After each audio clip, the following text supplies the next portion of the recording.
You got the chips, you got the dip, but if you really want to score a touchdown with your guests this Super Bowl Sunday, you gotta have the sweets, y'all. Here to show us how to customize some cookies to fit Sunday's theme is Michelle Elder with Bak'N'Time. Michelle, what should someone get to create these cookies at home? What are the tools that we would need?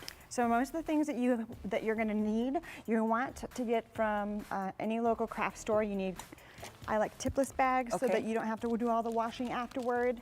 Little clear elastics and powdered sugar, corn syrup, easy things. The baking essentials, The baking correct? essentials, that's right. Well, the shape of each cookie is a little different today. We're looking at some teams. I met Michelle, y'all, at a 49ers watch party, okay? So her husband is probably like, why are you making these cookies? But it's for all the fans out there. Super Bowl is the time of the year everyone looks forward to, but we're doing Eagles, we're doing Chiefs. The shapes are different. You got some really neat cookie cutters that you recommend our audience could get. I do. So these cookies are by Callie, and she did a sweet sugar bell. You can buy them at Michael's. I love them because they can go in the dishwasher, and I am all about easy cleanup. Yes. And she has so many different ways that you can repurpose the different shapes that she offers, and she even gives you a lot of ideas in the packaging. Super neat. Well, let's get to it because I am going to be a baker today. I'm done saying that I'm not good at this stuff. I want to be good at it. You're going to be great. Yes. Okay, so we're going to ice these cookies like we drive a car. Okay. We're going to guide the icing looking where we're going instead of where we are. Okay, so I'm going to watch you real quick and then try to mimic what you're doing. So touch the cookie with the icing. Okay. And then pull away. And then my little hole. Go down.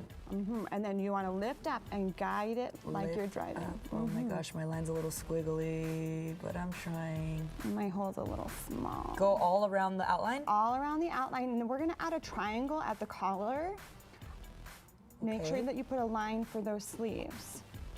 Okay. Oh, maybe I didn't do it. That's okay. You can Girl, go back I'm getting a little squiggly here. Don't even worry about it. It might be that the hole is too small. I like to start small and get a little bigger because you can always cut it bigger.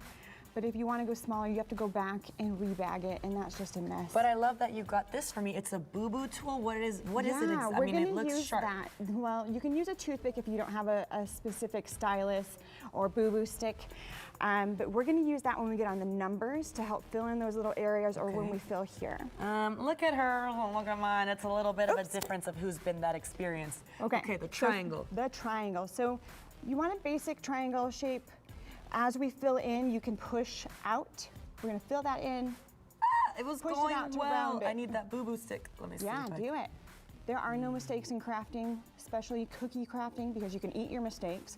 You just move. You just move forward. So, some tips for beginners. You were saying about pressure. What are some other things we should keep in mind when we are beginning to bake? Okay, so when you're doing your outline, you want to have your icing pressure, how much you're squeezing your hand, to be consistent pressure as you're pulling along. Okay. You want it off of the cookie for when you are outlining. But kind of get in there when you're doing the filling. See how I'm touching the icing?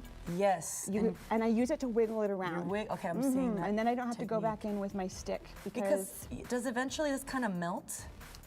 The consistency of this icing runs together. Okay. I don't really like the shape of my triangle, but the best part about using an icing that does both outline and fill, I can just go in and wiggle my tip.